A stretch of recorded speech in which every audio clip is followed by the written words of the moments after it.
como ven, muy breve esa pausa. Ya estamos aquí de vuelta en Todo es Geopolítica, Negocios, Televisión. Hoy tendremos a 3 invitados para hablar en detalle de todo lo que está ocurriendo en Israel, de esa ofensiva terrestre que cada vez parece que está más en el aire, que hoy desde el ejército israelí ya lo han dejado caer, que se estarían replanteando esa posibilidad. Hablaremos de la reunión de urgencia entre los líderes europeos que se ha celebrado en el día de hoy y de las 2 visitas importantes que tenemos en los próximos días, entre hoy y mañana, que es la de Olaf Scholz esta tarde y también la de Joe Biden mañana en Israel, el presidente de los Estados Unidos. Pero antes de eso, seguimos hablando de Estados Unidos. También noticia importante, y es que Estados Unidos hoy ha puesto en estado de alerta a 2.000 soldados ante un posible despliegue en Oriente Medio. Cuéntanos todos los detalles sobre esta decisión de Estados Unidos, Javi. Sí, Marta, es una decisión del Pentágono, del Departamento de Defensa, que ha dispuesto para una potencial movilización a más de 2.000 militares, de tal manera que Washington, dicen, pueda responder rápidamente ante la cambiante situación de seguridad en Oriente Medio, marcada por el conflicto de Israel, pero también por estas tensiones con los palestinos de Hamas. De momento, la portavoz del Departamento de Defensa, del departamento que dirige Lloyd Austin, dice que mantiene estrecho contacto con sus socios internacionales, que de momento no hay un pacto ni ninguna decisión en firme para desplegar fuerzas en este momento, pero sí que ponen en alerta a 2.000 soldados de las Fuerzas Armadas estadounidenses por lo que pudiera pasar. Hay que decir que Austin sí que ha autorizado ya una prórroga del despliegue del portaaviones Gerald Ford vinculado al mando militar en Europa, el envío de este buque a la zona oriental del Mediterráneo, uno de los compromisos adquiridos por el presidente Biden a raíz del ataque de Hamas el pasado 7 de octubre. En el terreno político, esperando esa visita de Joe Biden, que dice ahora que es el momento crucial para hacerla a Israel, después de que precisamente Lloyd Austin, el de defensa, estuviera la semana pasada y ya diera cuenta junto a Anthony Blinken, el secretario de Estado, de los compromisos que tienen desde Washington con Israel y con el apoyo a las Fuerzas Armadas de Benjamin Netanyahu. Llegó a decir Austin, tanto como necesiten para protegerse de los ataques de Israel. Javi, por cierto, si miramos a Israel, su presidente ha hablado y ha dicho que puede que estén ante el momento más duro de su historia, pero es bastante optimista. Sí, concretamente Herzog, el presidente de Israel, ha estado de visita esta misma mañana en 2 ciudades que ciertamente, si miramos al mapa, no están muy lejos de la zona fronteriza con la Franja de Gaza. Concretamente ha estado en la ciudad de Netivot, también en Okafim, en el sur de Israel, para expresar el apoyo del gobierno a sus ciudadanos, para decir que les están ayudando en todo lo que pueden y que van a seguir poniendo todos sus esfuerzos para tratar de repeler los ataques de Hamas en estos próximos momentos, en estas próximas horas, próximos días. Pero el presidente Isaac Herzog lo que ha señalado es que el país a lo que se enfrenta es al periodo más duro de la historia, desde la fundación del Estado de Israel. Pero eso sí, en este contexto también dice que a pesar de que es el momento más duro desde 1948, cuando, como decíamos, se fundó el Estado de Israel, asegura que las Fuerzas Armadas van a vencer al enemigo. Es una advertencia directa a Hamas. El mandatario, que como decíamos ha estado en la zona fronteriza con Gaza, insiste en denunciar los ataques y los actos que ha considerado él como asesinos de los milicianos palestinos, pero eso sí, señala a Hamas directamente y les dicen que van a vencer en la guerra, cueste lo que cueste.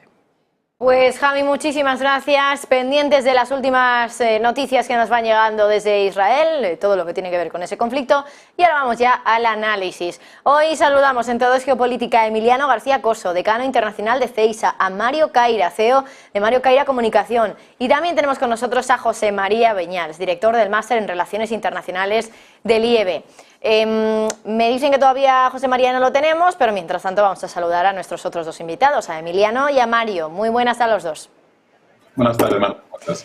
Bueno, en primer lugar, Marta, buenas tardes, gusto en saludarte. Muchísimas gracias y también es un gusto saludaros a vosotros desde aquí. En primer lugar, quería hablaros de una de las últimas cuestiones que hemos comentado con nuestro compañero Javier Luengo, que es esa decisión de Estados Unidos de poner a 2.000 soldados, que no es poco, en alerta ante un posible despliegue dentro del conflicto de Oriente Medio. ¿Creéis que esto es una señal de que Estados Unidos teme que finalmente se tenga que entrar en la guerra? Porque es verdad que por un lado ha mandado, ya saben, esos varios portaaviones, luego por otra parte tenemos este despliegue también de recursos de soldados directamente, 2.000 soldados. Al final me da la sensación de que Estados Unidos se está poniendo ahí muy cerquita del territorio recursos, está desplegando recursos que entiendo que servirán para algo, o simplemente es otra manera de dar una señal a Hamas, a los que están en contra de Israel. Emiliano, empiezo contigo porque te veo el primero.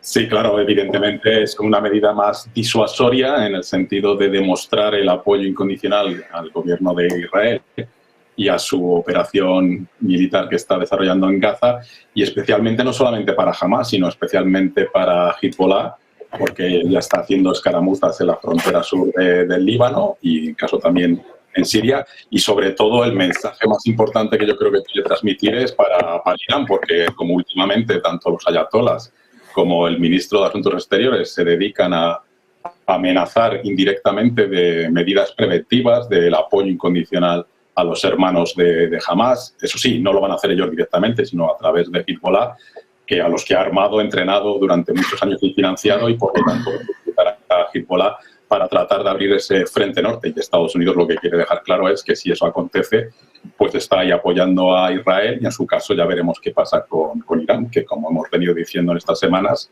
de conflicto, pues Netanyahu yo creo que no le puede temblar mucho la mano de tomar algunas medidas de ciberguerra y no ciberguerra para tratar de atacar a su principal enemigo y al principal valedor actualmente de Hezbollah y de Hamas, incluso de la propia yihad islámica, porque claro, hay tantos grupos implicados que todos dependen de ese apoyo iraní. Mario, ¿crees que habría alguna posibilidad de que Estados Unidos acabara entrando en este conflicto? Porque, por ejemplo, en el de Ucrania y Rusia no se ha entrado de manera directa. Es verdad que se está participando de alguna manera, porque al final ya se sabe, la retórica es la retórica, luego tenemos muchísimos miles de millones de dólares en ayuda financiera, en ayuda militar, pero aquí parece que la situación es distinta, que me da la sensación de que Estados Unidos podría estar participando de una manera más directa que en el conflicto de Ucrania, básicamente porque está mandando al territorio también esos efectivos, esos portaaviones, que son, como decía también Emiliano, un elemento disuasorio, pero ¿hasta qué punto van a pasar de ser un elemento disuasorio a ser algo que se vaya a utilizar? ¿Qué crees que tendría que pasar para que Estados Unidos entrara en el conflicto? Mira, Marta, desde lo concreto, Joe Biden mañana va a estar en el lugar de los hechos. Eso, más implicancia que eso y más comprometidos que eso en el conflicto, pero también la mesura de lo político, lo diplomático, desde el mensaje del gobierno de los Estados Unidos. Es el país el que da ese mensaje. Por otro lado, lo que decía Emiliano es cierto, es una muestra de poder. En Argentina solemos decir una frase: perro que ladra no muerde, pero cuando un perro te ladra, te asustas. Entonces sabemos que estamos allí, en el territorio de combate, en el tablero del TEJ. El problema es cuando la situación está tan tensa, cualquier decisión equivocada o cualquier acto irreflexivo puede terminar en algo que uno no sabe en qué cuáles serán sus consecuencias. Me parece que la implicación de Estados Unidos en ir al terreno, de Joe Biden acompañado por su vicepresidenta y por el secretario de Estado, por Blinken y por su vicepresidenta, dando un mensaje de gobierno unido, mensaje de un pueblo unido, y visitar mañana la zona de conflicto, me parece que es un mensaje de diplomacia al 100%. Eso no quita el perfil belicista que todas las grandes potencias tienen, y como dice Emiliano, aquí estamos, cuidado con nosotros. Saludo ahora también a José María Viñals, director del Máster en Relaciones Internacionales del IEB, que también está con nosotros. De momento no lo veo, ahora ya sí. José María, muy buenas a ti también. Hola, muy buenas. Estábamos hablando con Emiliano y con Mario también de cómo Estados Unidos ha puesto ya en alerta a 2.000 soldados cerca del territorio israelí ante un posible despliegue en Oriente Medio. Y yo les preguntaba también a tus compañeros si, bueno, pues pensaban que Estados Unidos lo estaba utilizando como un elemento disuasorio realmente. Nos decía Mario que perro que muerde o perro que ladra, en este caso no muerde. ¿Crees que es así, que Estados Unidos está mandando todos esos recursos efectivos, portaaviones, para luego no utilizarlos, o crees que hay una posibilidad de que acabe entrando en el conflicto?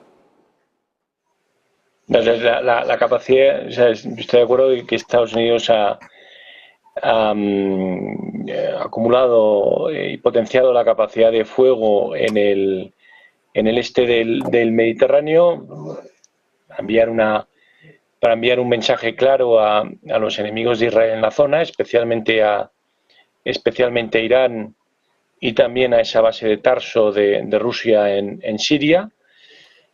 Sin embargo, yo no creo que Estados Unidos quiera intervenir más allá de poder realizar alguna incursión aérea y de utilizar esa capacidad de fuego que tienen los barcos que acompañan a los grupos de combate de los portaaviones, es decir, lo que serían capacidad de lanzamiento de misiles y de artillería a larga distancia.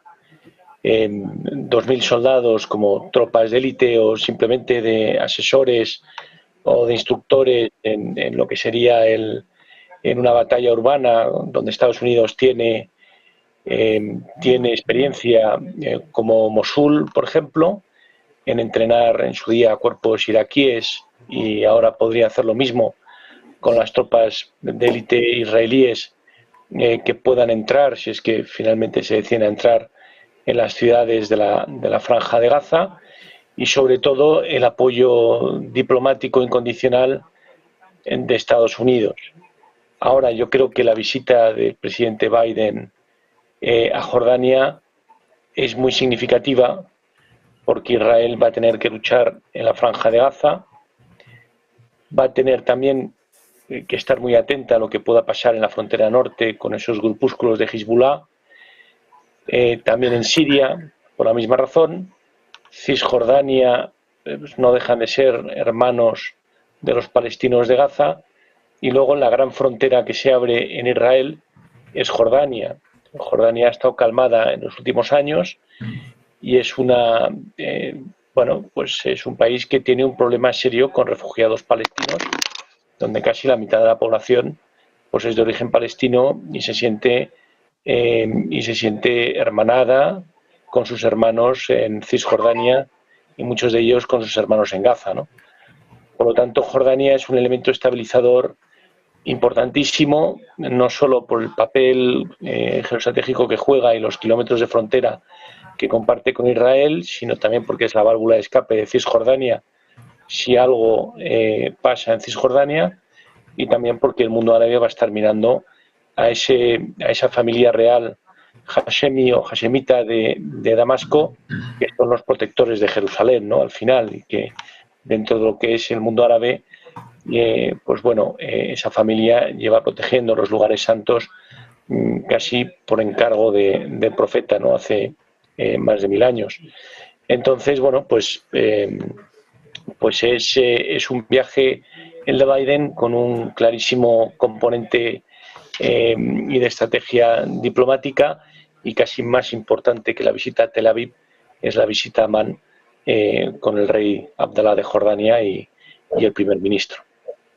Hablabas de Jordania y precisamente pues quería ya empezar a hablar de una de las cuestiones que tenía estructuradas un poquito para más tarde, pero ya que habláis de Jordania, pues lo planteo ahora. Por cierto, os lo digo a los tres, si queréis interrumpiros entre vosotros, si queréis también intervenir en cuanto termine de hablar uno, sin que yo os dé paso, por favor, hacedlo, porque yo creo que también pues es enriquecedor también escucharos a vosotros y matizar algunas cuestiones que a lo mejor creáis que el otro se ha dejado en el tintero o cualquier cosa, ¿vale? Yo encantada de escucharos a todos cómo intervenís. Pero bueno, yo os voy planteando temas igualmente. Rey de Jordania, que lo comentaba también José María, ha advertido hoy de que Oriente Medio está al borde del abismo, y quería preguntaros a vosotros un poco cómo veis estas declaraciones, porque me parecen declaraciones también fuertes, y precisamente viniendo de Jordania, como decía José María, un país que está ahí geoestratégicamente localizado y que además también tiene un papel importante en lo que puede suceder a partir de ahora. Veo ahí a Mario que levanta el dedo. Pues Mario, te doy paso a ti primero.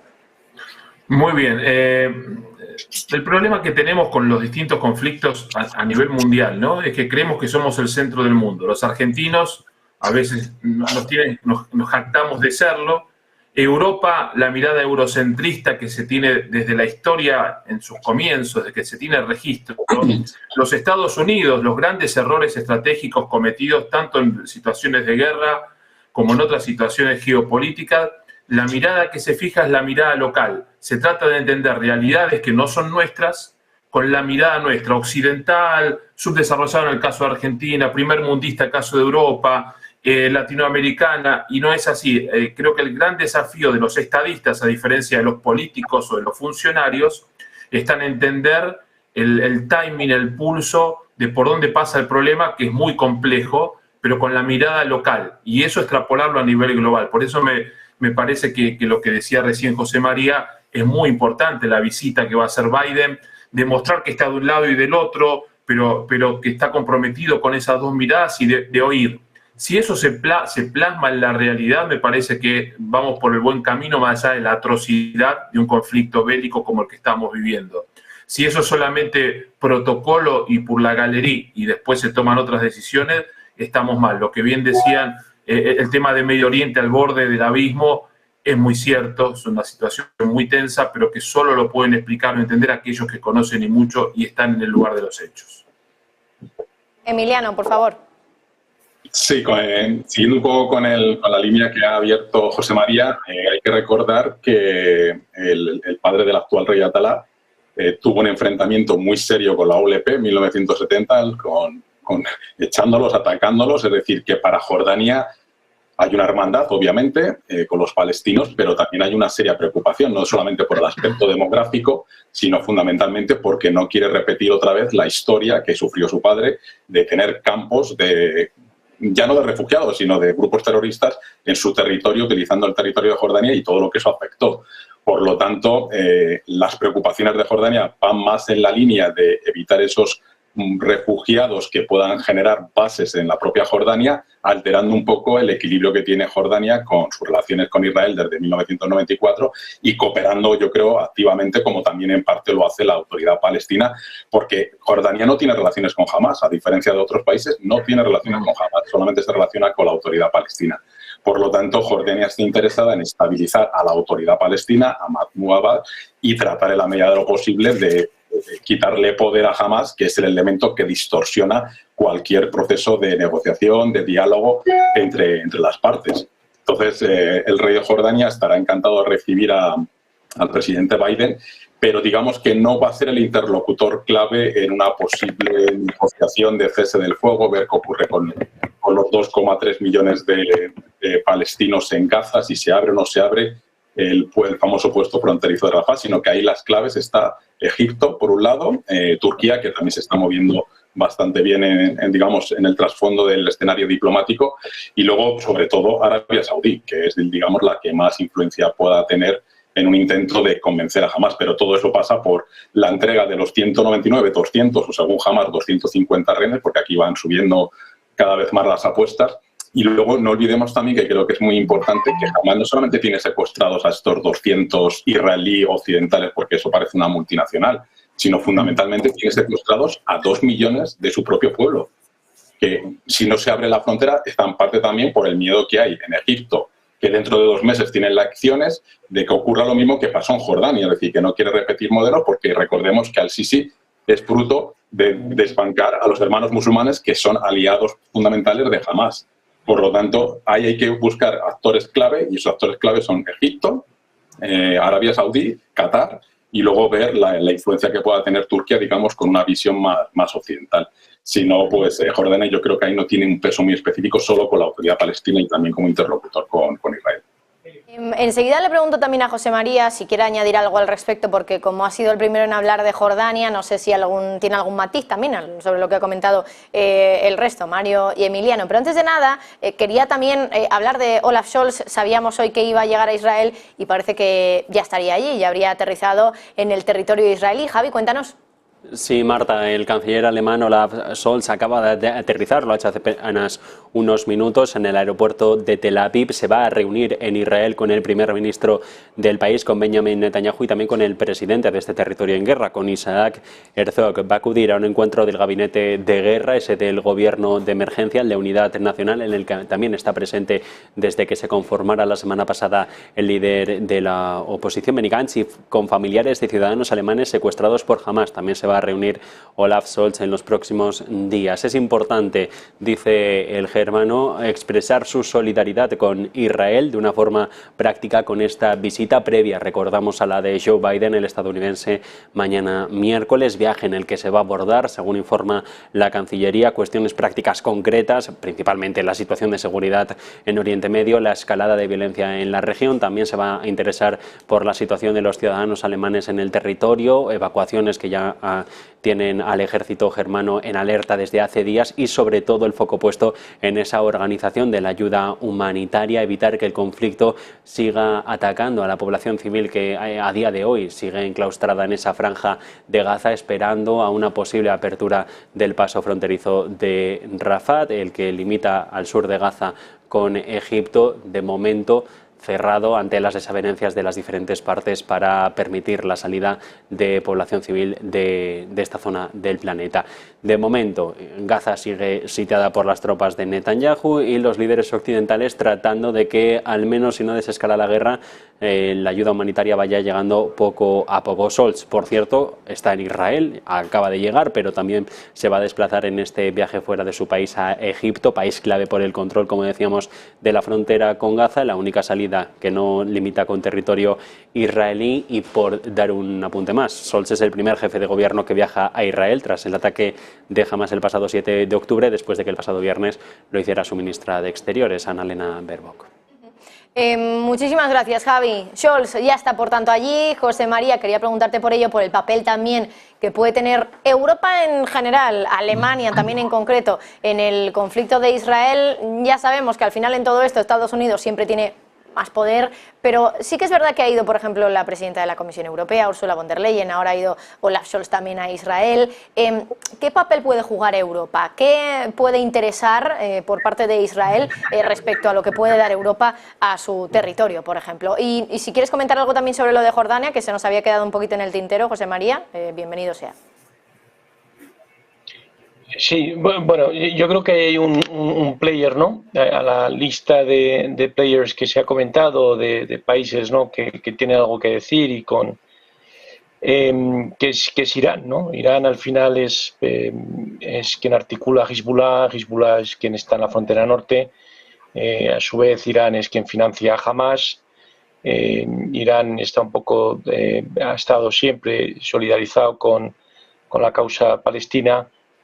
Celebran el Día del Al-Quds, que es el Día de Jerusalén, en Irán todos los años, y se han mostrado siempre muy beligerantes y agresivos con Israel, ¿no? Entonces, a Irán, y quizá las declaraciones más subidas de tono, más agresivas en cuanto a escalada del conflicto han venido de Teherán, ¿no? Aparte de que han propiciado esa reunión de ministros de Asuntos Exteriores de países musulmanes, ¿no?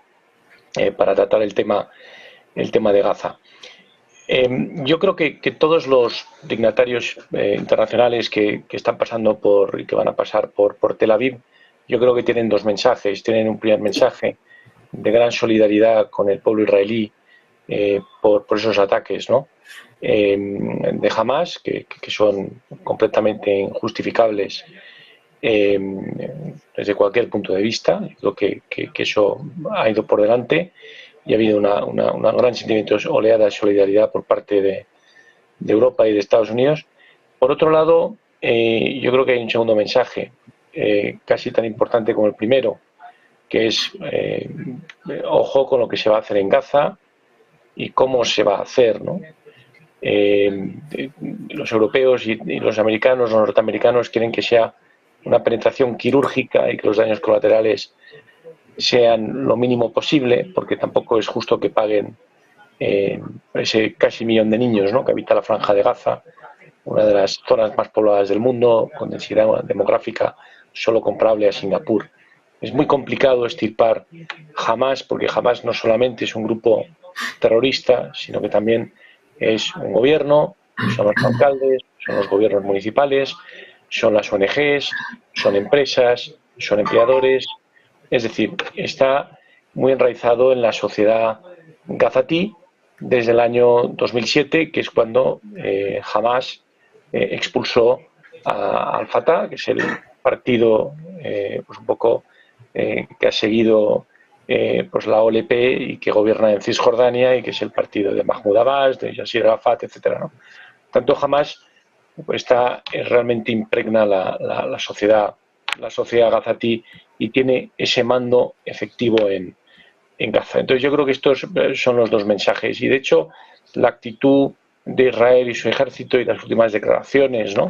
Incluso el teniente general de ir posponiendo esa entrada en las ciudades del norte porque se prevén duros combates, porque se prevé que todavía hay mucha gente atrapada, porque no está claro esos accesos a Egipto, etcétera, qué es lo que va a pasar. Bueno, pues ahí estos mensajes están siendo evidentes.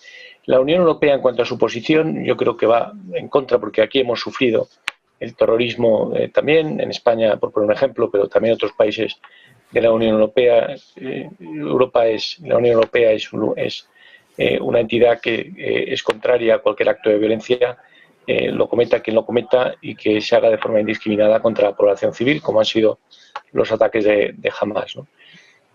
Pero por otro lado, la Unión Europea también ha sido víctima de lo que pasa en Oriente Próximo, y lo vimos con la guerra civil en Siria, en donde millones de refugiados pasaron por Turquía hasta territorio europeo, y en gran parte de la Unión Europea se cambió y supuso un vuelco en nuestras políticas locales sobre los temas migratorios, los temas de refugiados, e incluso pues dio alas a determinados partidos a nivel europeo. Es decir, lo que pasa en Oriente Próximo afecta directamente a la Unión Europea, ¿no?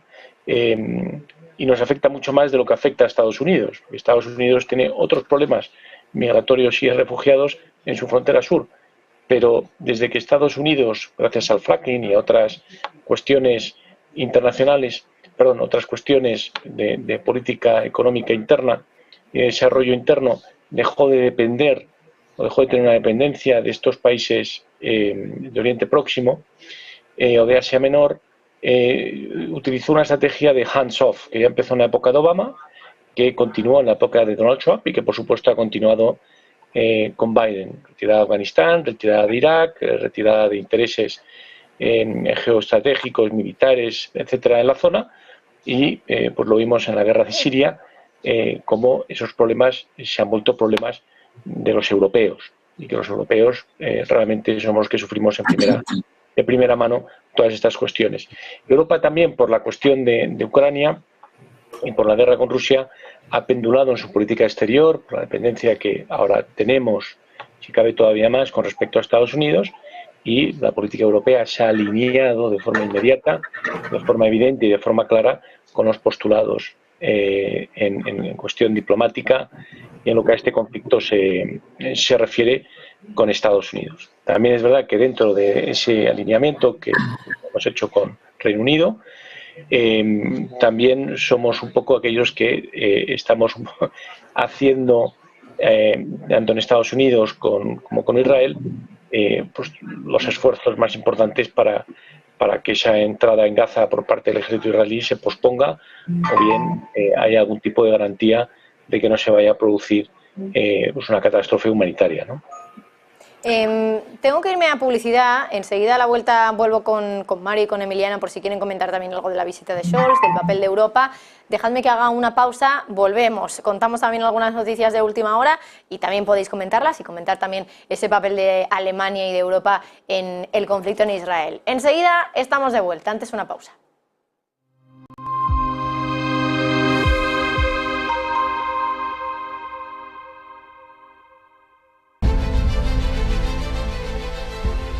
No puede volver atrás y cambiar el principio, pero puede comenzar donde está y cambiar el final. En Luna Sevilla queremos ser su asesor financiero de referencia para mejorar su presente y su futuro patrimonial, prestando nuestros servicios como agentes de Caser Asesores Financieros. Somos una empresa con una clara apuesta por la formación de calidad, la información transparente y objetiva, y por el asesoramiento financiero personalizado y continuado. Visite nuestra web lunasevilla.es o llame al 91 762 3442.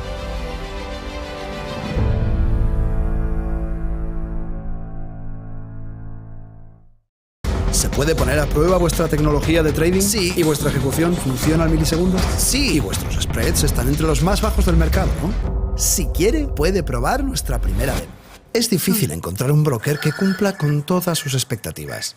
O quizá no tanto. Active Trades, broker online desde 2001.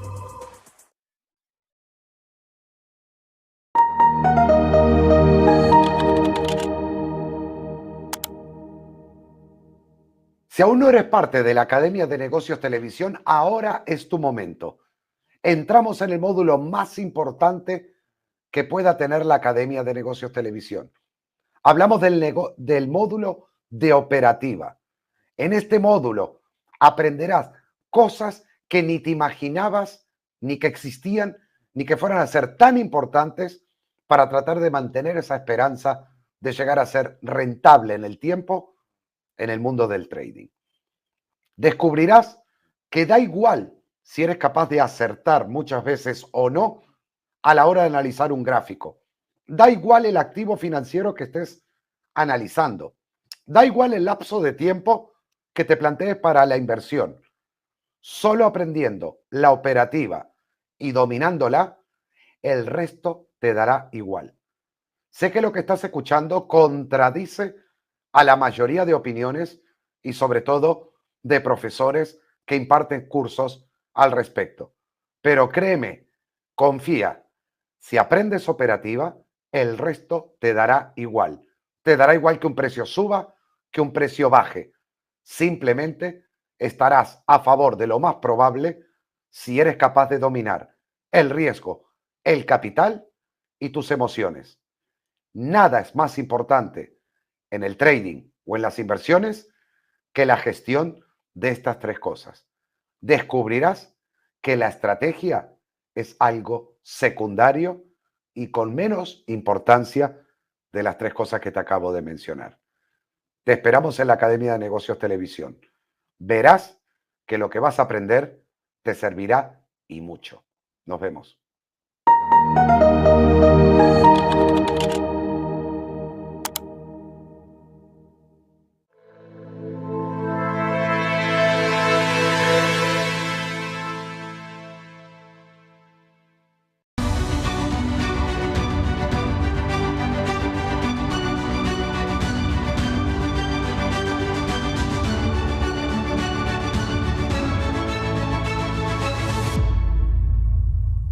Pues ya estamos de vuelta aquí en Todo Geopolítica, pendientes de las últimas informaciones que nos van llegando a la redacción de Negocios Televisión. Y hoy tenemos que mirar también a nuestro país. Y es que España, por ejemplo, ha reforzado al nivel 4 la alerta antiterrorista tras los ataques en Francia y en Bélgica en las últimas horas. Javi, cuéntanos más detalles sobre eso. Sí, Marta, pero de momento la mesa de valoración de la amenaza terrorista convocada por el Ministerio del Interior no ha elevado el nivel de amenaza al máximo, a ese nivel 5. Se toma la decisión, eso sí, por el Ejecutivo en funciones que dirige Pedro Sánchez tras analizar, dicen desde Interior, los recientes ataques perpetrados en Francia, en Bélgica, en medio de esa grave crisis generada por el ataque terrorista de Hamas y la respuesta de Israel en Oriente Medio desde el pasado 7 de octubre. Se valoran también las posibles consecuencias que puedan derivarse de ese conflicto en España y sobre todo por los intereses. De momento hay medidas complementarias para reforzar este nivel 4 de alerta antiterrorista en España, pero no se llega desde el Departamento de Grande Marlaska al nivel 5, refuerzo en la seguridad, especialmente notorio en los lugares donde la concentración de población o intereses israelíes sea señalable, al menos lo que dicen desde el Departamento de Seguridad. Esta decisión va a ser visible también en un incremento de las medidas de vigilancia sobre infraestructuras críticas y en puntos considerados especialmente sensibles, que Interior, eso sí, de momento no ha precisado por asuntos obvios de seguridad nacional. El nivel de alerta es alto, al borde del muy alto, el máximo, y el refuerzo es el mismo que se viene aplicando en fechas en las que hay grandes concentraciones de población en las calles, Semana Santa estamos hablando, o Navidades. De momento, Se asegura desde parte del Ministerio del Interior que hay un fortalecimiento del Estado Islámico tras un periodo de debilidad por la coalición internacional a causa de la pandemia de la COVID-19, que por los ataques que ha habido en los países vecinos europeos como Francia y Bélgica en los últimos días, aquí se refuerza la seguridad, pero de momento no hay nivel de alerta máximo, ese nivel 5, pero el 4 reforzado aquí en España, Marta. Bueno, pues nivel bastante alto, en este caso en España, de la alerta antiterrorista. Javi, por cierto, mientras tanto, Sudáfrica se está pronunciando al respecto, y es que ya ha hablado incluso con el líder de Hamás sobre la ayuda humanitaria. Teléfono, la responsable de Exteriores del gobierno de Sudáfrica, concretamente Naledi Pandor, habría mantenido una conversación telefónica, según se confirma a esta hora desde Johannesburgo, con el líder político de Hamás, con el objetivo único de tratar de enviar ayuda humanitaria a la Franja de Gaza, también a otras partes de Palestina, en medio de estas crecientes tensiones por el sitio y el bloqueo de llegada de alimentos, de combustible o de agua potable que está sometiendo Israel a la población civil de la franja. Durante una llamada de esta titular de Exteriores con el líder de Hamás, Sudáfrica expresa así su apoyo explícito al pueblo de Palestina. Eso sí, dice estar triste y expresar su pesar por las pérdidas de vidas tanto palestinas como israelíes. Ha tildado de falso en el comunicado del Departamento de Exteriores sudafricano los reportes que hablan de que la titular de Exteriores ofreció el apoyo a las actuales operaciones del brazo armado de Hamás contra Israel. Una nota, un comunicado que se ha hecho público después de que canales de noticias de este país africano aseguraran que Hamás emitió este lunes una declaración en la que hablaba de una llamada de apoyo directa de la ministra de Exteriores sudafricana. De momento esto se desmiente e insiste Johannesburgo en que hay que acortar los plazos para mantener el envío de ayuda humanitaria a la población civil de Gaza. Y Javi, antes de que termines, también repasamos más noticias de última hora, pero en este caso que no tienen que ver con la geopolítica, más con la macro, mejor dicho. Y es que hemos conocido la confianza de los constructores en Estados Unidos y ha bajado a su nivel más bajo en 10 meses. Sí, en su nivel más bajo desde enero. Ha caído 4 puntos hasta los 40 en el mes de octubre, y la lectura de septiembre también ha sido revisada a la baja 1 punto. Datos del índice mensual de la Asociación Nacional de Constructores de Viviendas, que en estos contextos en los que se disparan las tasas hipotecarias se ve como la confianza de los consumidores sigue lastrando las expectativas del mercado inmobiliario estadounidense de cara a los próximos meses que vienen, cuando la política monetaria va a ser decisiva, sobre todo su implementación y las posibles pausas en las subidas de los tipos de interés. El 62% de los constructores dicen haber ofrecido incentivos de ventas de todas las formas posibles en octubre. El 59% estará en septiembre, empatado al máximo anterior del ciclo desde diciembre del 22. Lo que se marca con este recorte de 4 puntos del mes de octubre de la confianza es una tercera caída mensual consecutiva por parte del sector de la construcción, y la culpa directamente, dicen desde la Asociación Nacional Estadounidense, las tasas hipotecarias suben los tipos y estas se van a máximo, se disparan a su nivel más alto en 23 años, con una promedio de la hipoteca fija a 30 años, que es la más habitual en Estados Unidos, por encima del 7% durante 2 meses ya, una asequibilidad que ha caído, por lo tanto, a mínimos históricos. De los 3 componentes de este índice de confianza de la construcción, de los consumidores de la construcción, las condiciones de ventas caen 4 puntos a 46, expectativas también ceden sobre el entorno de los 5 enteros, y el tráfico de compradores recorta otros 4 más hasta los 26, Marta. Pues Javi, hasta ahí las noticias de momento de la última hora. Muchísimas gracias por repasarlas con nosotros, y ahora sí volvemos a saludar a nuestros expertos en todo es geopolítica, Emiliano, Mario, José María. Muchas gracias por esperar. Teníamos muchas noticias en cola que teníamos que ir contando, y recupero un poco el tema del que hablábamos. Olaf Scholz en Alemania. Perdón Marta que te interrumpa. Dime, antes de cambiar de tema, lo que decía Javi, ¿sí?, que también tiene que ver con geopolítica y con estrategia de las buenas estas. El mercado inmobiliario o la construcción o el mercado de hipotecas de Estados Unidos en crisis es para analizar y estudiar en una próxima oportunidad cómo los inversores de los Estados Unidos están mirando a España como mercado de real estate. No solamente destino de playa, no solamente destino de veraneo, de turismo, sino como para afianzarse y radicarse. Siempre a Miami y la Florida, el destino de retiro de los jubilados de Estados Unidos y de Canadá. Hoy España está en el foco de lo que es la inversión inmobiliaria de Estados Unidos, y por eso también se disparan los precios de los alquileres en España, los precios de... Todo eso tiene que ver también con geopolítica, como un movimiento económico implica del otro lado del Atlántico. Perdón que me fui de tema, pero quería destacar esto que comentó Javi, porque me parece muy importante y tengo colegas que trabajan en ese tema y me lo comentan desde hace tiempo ya. Pues Mario, muchísimas gracias por tu aportación y al final es interesante y todo tiene esa lectura geopolítica, ¿no? Hasta datos macroeconómicos como este. Volviendo a Israel, decía que estábamos hablando justo antes de la publicidad de Olaf Scholz, del papel de Europa y por cierto también hoy se celebraba o se va a celebrar más bien porque todavía va a ser en un ratito, en aproximadamente una hora, es cuando se espera que comience una reunión que se ha convocado con urgencia por parte de los líderes europeos, de la Unión Europea. Quiero preguntaros también a Mario, a Emiliano, porque José María ya ha contestado justo antes de la publicidad, si queréis añadir algo más a este tema, al tema del papel de Europa, del papel de Alemania, de la visita de Olaf Scholz, que ya está allí en Israel. Emiliano, voy contigo. Sí, bueno, pues estamos haciendo el mismo ridículo que hicimos cuando las famosas visitas de diferentes presidentes del gobierno de los Estados miembros a China, pues nos está pasando exactamente lo mismo. Llega von der Leyen, que no tiene competencias para hacer ese tipo de visitas, ni menos aún para hacer las declaraciones que hace, porque eso en todo caso o le correspondería al señor Borrell o le correspondería al señor Michel, no a ella. Y sin embargo se adelanta para escoger ese protagonismo y de hecho la reunión que hay esta tarde de los jefes de Estado del Consejo Europeo se deriva de la propia convocatoria de Michel, un intento de decir, oiga, vamos a poner un poco de freno a la señora von der Leyen porque está tomando un protagonismo que no le corresponde según las normas de la Unión Europea.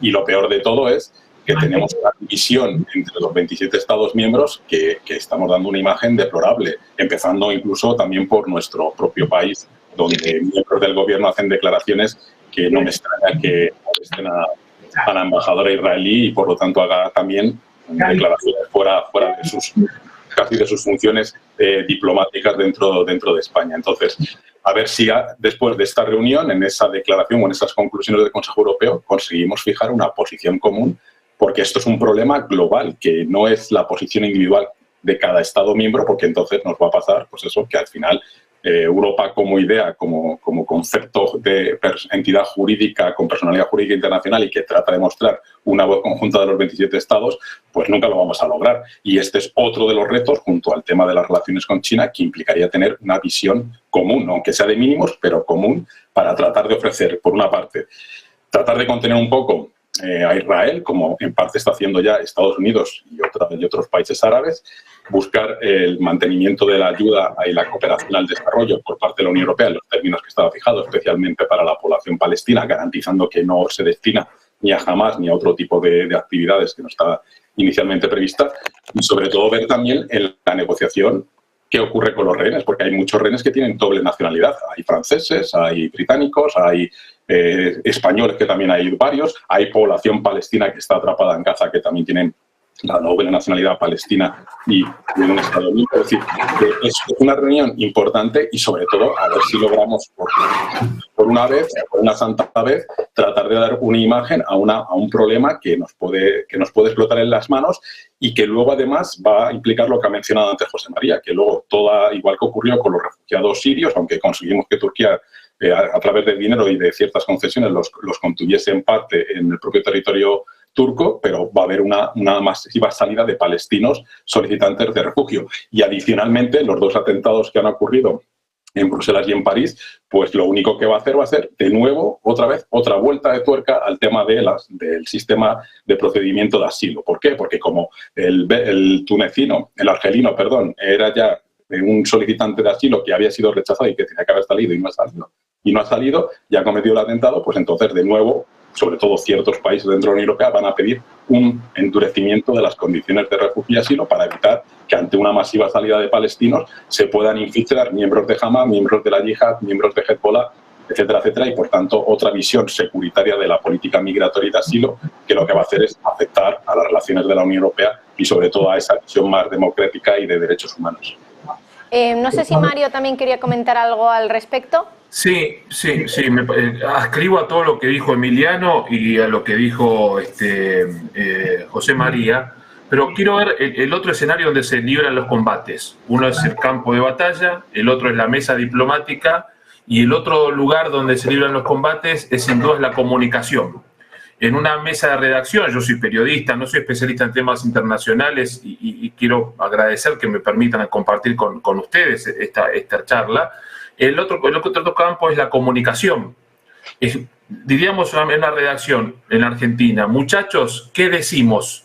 ¿Cuál es el mensaje? Antes de salir de forma intempestiva, espasmódica, a decir algo, tanto la comunidad europea como la comunidad internacional toda. ¿Cuál es el mensaje que queremos transmitir?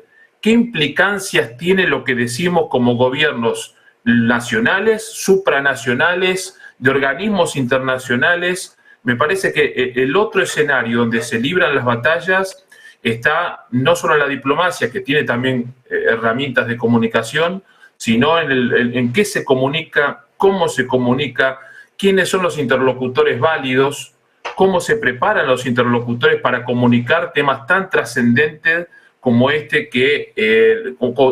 como todos los que nos están sucediendo y tocando de cerca en cada momento. Esto no cesa. Por eso creo que los gobiernos, los organismos supranacionales y los organismos diplomáticos le están dejando de prestar atención a la comunicación.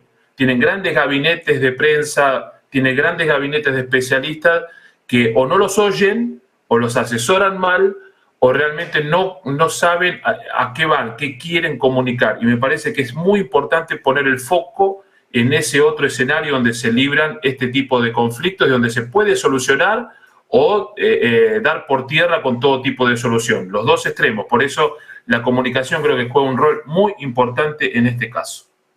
Enseguida voy con José María porque quiero abrir más temas de debate y de análisis, y antes contar una noticia de última hora y enseguida dar paso a nuestro compañero José Widner hablando de Irán. Pero antes de nada, quería también comentar el papel de Egipto, que ahora mismo estaría confirmando que Israel ha bombardeado 4 veces el paso de Gaza, que ya saben que todavía continúa cerrado. De momento, lo que sabemos es que el ministro de Asuntos Exteriores egipcio ha confirmado que desde el inicio del conflicto, el 7 de octubre, Israel ha bombardeado 4 veces el paso fronterizo de Rafah, que conecta la franja de Gaza con la península del Sinaí egipcio, y que sigue sin permiso por parte del Estado israelí para la entrada de ayuda humanitaria y salida de ciudadanos. Lo que ha dicho el ministro egipcio es que el cruce ha sido objeto de 4 bombardeos por la parte israelí y por tanto no funciona con normalidad, aunque ha asegurado que Israel sigue sin dar permiso para su apertura por el lado palestino. Y mientras tanto, tenemos también a Irán, que está en el punto de mira por la posible respuesta que pueda realizar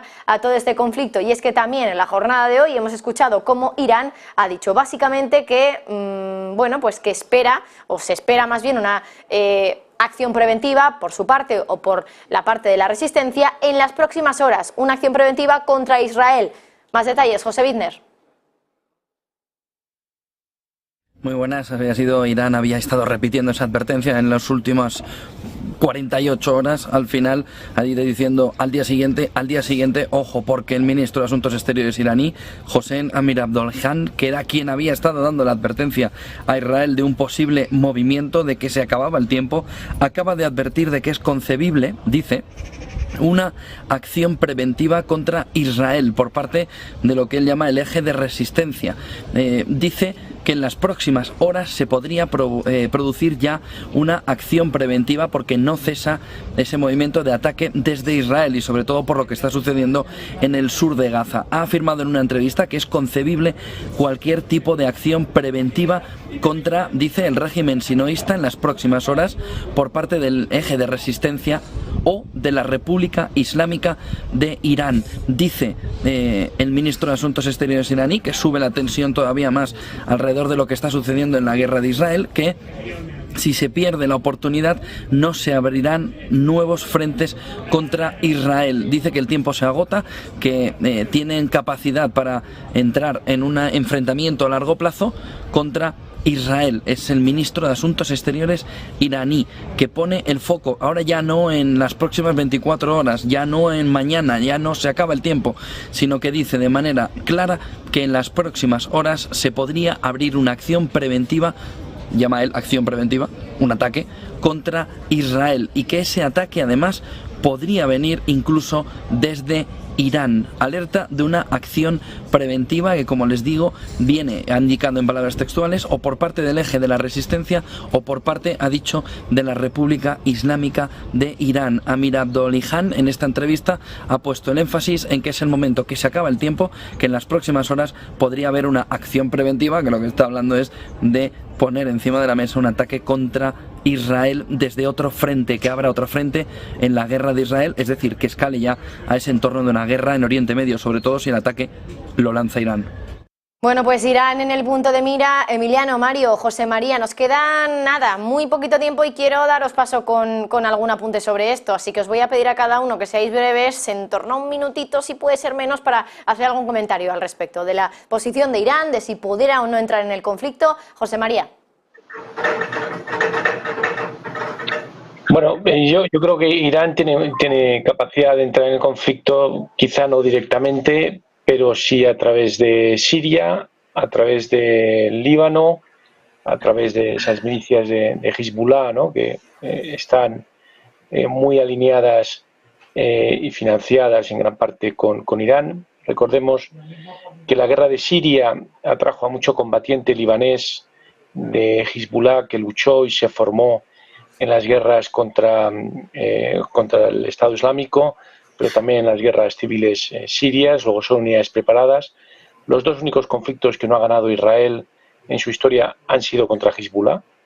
Es gente entrenada. Los Altos del Golán es uno de los perímetros fronterizos más vigilados y más armados del planeta. También podría hacerlo la propia Franja de Gaza. No olvidemos que Hamás tiene unos vínculos especiales con Irán.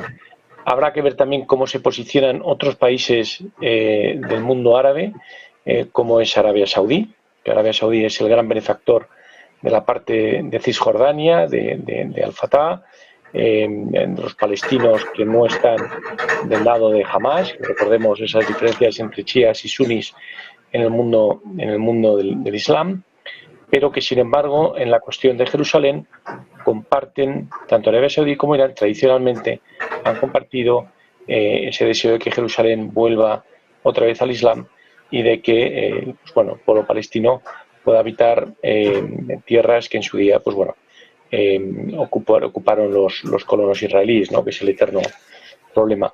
En este sentido, las declaraciones están dentro de la línea que ha venido manteniendo Irán estos días. No es la primera vez que amenazan con este tipo de escalada del conflicto. Lo han hecho de otra manera y con otras formas a lo largo de lo que ha durado este conflicto. Y al igual que hemos visto en la guerra de Ucrania, grandes potencias luchar por proxies, también podría darse el caso de que aquí los jugadores, de ellos Irán, pueda intervenir en esta guerra por medio de sus proxies sobre el terreno, Hamás, Gaza, o bien por medio de Hezbollah en Líbano y Siria. Por lo tanto, estamos ante una situación muy complicada. Cualquier chispa puede hacer prender el bosque rápidamente y, yo creo que no cabe otra que hacer un llamamiento al sentido común. Emiliano y Mario, os tengo que pedir ser muy breves. Emiliano. No, bueno, es que sí, Irán ya está en el conflicto indirectamente, como mencionaba José María, a través de los proxies, es decir, es una situación relativamente cómoda. Yo estoy aquí, hago mi propaganda interna e internacional como líder regional, porque Arabia Saudí era ya una especie de traición al mundo árabe por su aproximación al reconocimiento de Israel. Entonces ahora yo soy el nuevo líder regional y para los musulmanes. Y ya ha estado financiando a Hamás, lo que mencionaba. Es raro que los chiitas que han estado enfrentándose con los sunís pues estuviese financiando y formando y capacitando a Hamás, que son sunís.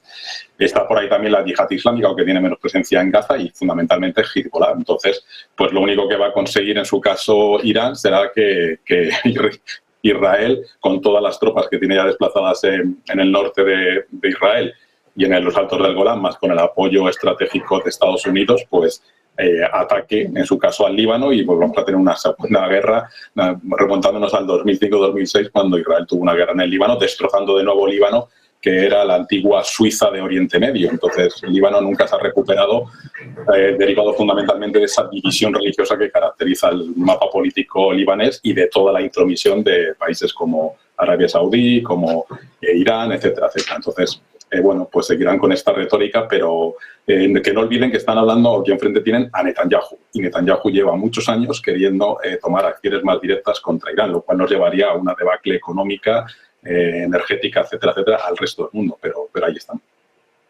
Mario, y retomo las palabras de Emiliano, no olvidarse de lo que esto genera, lo decía también José María, las crisis humanitarias, y se llaman así por algo, son humanitarias, detrás de los números de los muertos hay personas, y de un lugar u otro va a ser el gran problema, ya lo es, imagínense si sucede lo que uno espera que no suceda, en todo tipo de sentido. Por eso me parece que el foco comunicación, y cuando hablamos de crisis humanitaria, darle el valor a la palabra humanitaria, el valor que verdaderamente tiene, resolver los conflictos en sus lugares de origen, cediendo posiciones, no queriendo imponer posturas y tratando de resolverlo para que no exploten, no ebullan y nos salpiquen a todos. Sería un mundo ideal, ya lo sé, pero por lo menos tener ese norte para tender a que eso sea así. Solamente eso, y agradecerles tanto a José María como a Emiliano y a ti, Marta, por hacerme formar parte de este panel de tertulianos de lujo en la tarde de hoy. Nosotros tres, porque es un placer escucharos. Emiliano García Coso, Mario Caira, José María Viñals, muchísimas gracias. Y nada, os emplazo a volver aquí en Todos Geopolítica la próxima semana. Que tengáis muy buena tarde. Muchas gracias, igualmente. Adiós, gracias. Nosotros hacemos una brevísima pausa y enseguida volvemos, también porque Negocios Televisión estamos de enhorabuena y les contamos enseguida el motivo.